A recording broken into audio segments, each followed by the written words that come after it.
the 2011 draft that I went in was, really deep, and, teams weren't really sure where I was going to go. And, kind of talked over with my family what it would take for me to leave. And, the Cubs gave me that opportunity in the 17th round. Initially, we kind of didn't work on the same wavelength of, what the agreement was going to be. So I decided to get out of the Cape and, play the whole summer and kind of renegotiate as it went on.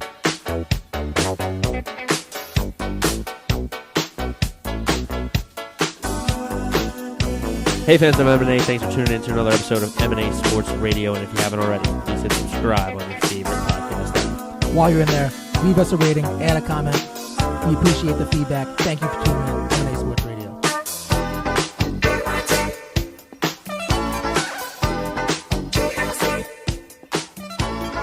On tonight's M&A Sports Sit-Down, we have a special guest and a friend of the program, John Andreoli of the Iowa Cubs. John, what's going on, man? Excited to have you. Not too much, guys. Thanks for having me on.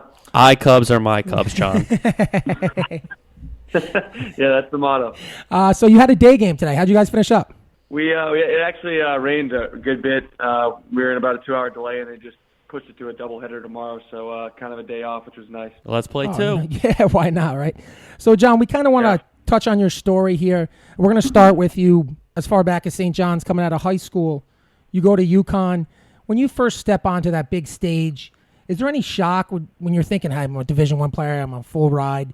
Do you feel a pressure to succeed and come in and play right away, or what was that experience like? Yeah, I mean, I guess it was a little easier being a baseball. I mean, football, you go right into kind of games your first freshman fall, but, we have that fall season to kind of, get acclimated, get used to being obviously on a college campus, and, you play about 6 weeks of practices and games with your team before you break out into individual workouts. So that kind of helped me ease into the process of it. But I remember my first start versus Ohio State, I was kind of looking around and, just coming out of Massachusetts is good baseball, but, being on the big stage, it was definitely a little bit of a shock. But, once you get used to it, and like I said, the fall helped me out to kind of slow the game down a little bit. It's just baseball, and you just take it, one pitch at a time.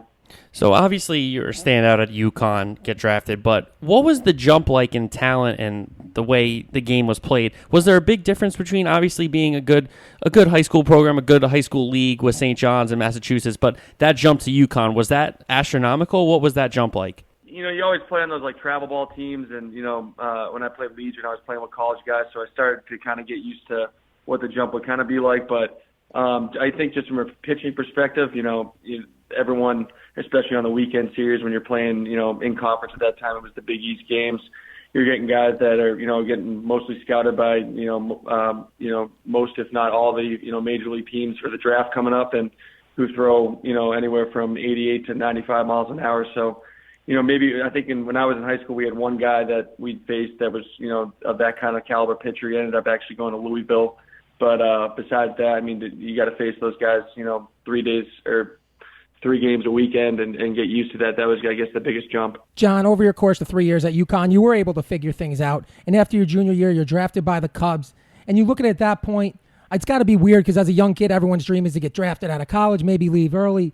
But for you, was there any point where you thought about staying at UConn, or was it just too good of a chance to turn down? Yeah, I mean, I had a good year the year before in the Cape League, and had a real good, strong junior year heading into our regional play, and was talking to a lot of teams and had a good feeling that I was going to get drafted. But the 2011 draft that I went in was really deep, and teams weren't really sure where I was going to go, and kind of talked over with my family what it would take for me to leave, and the Cubs gave me that opportunity in the 17th round.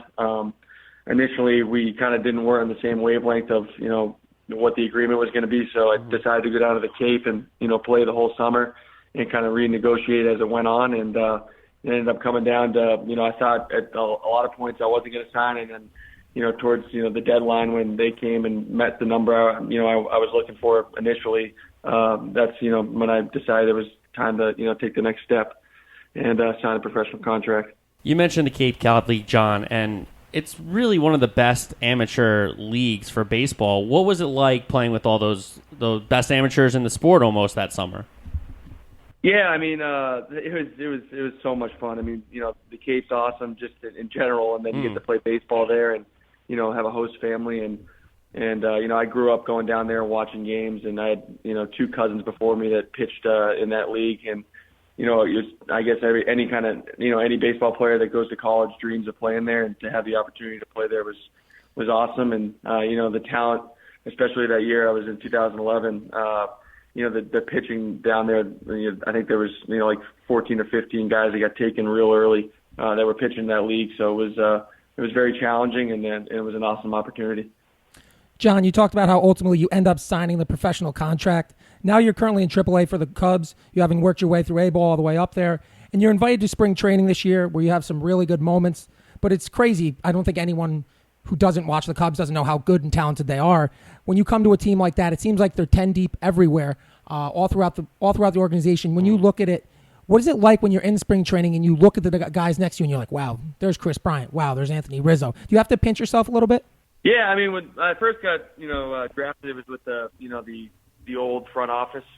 But when my first full season hit, Theo and everyone had come over already, and they just do an awesome job of bringing in the core guys of Rizzo, drafted Chris Bryant, trading for Addison Russell, and then they bring in guys. They signed Ben Zobrist, an older veteran who's unbelievable character guy and a winner. Won a World Series last year, and then trade for Arrieta. It's almost like they really value character, which is awesome. And that first thing you kind of noticed in spring training is there was just a group of guys that are off the charts, great guys, competitors and all winners, and they just do a really good job of player development and developing players and getting good guys early in the draft that are going to help you compete right away.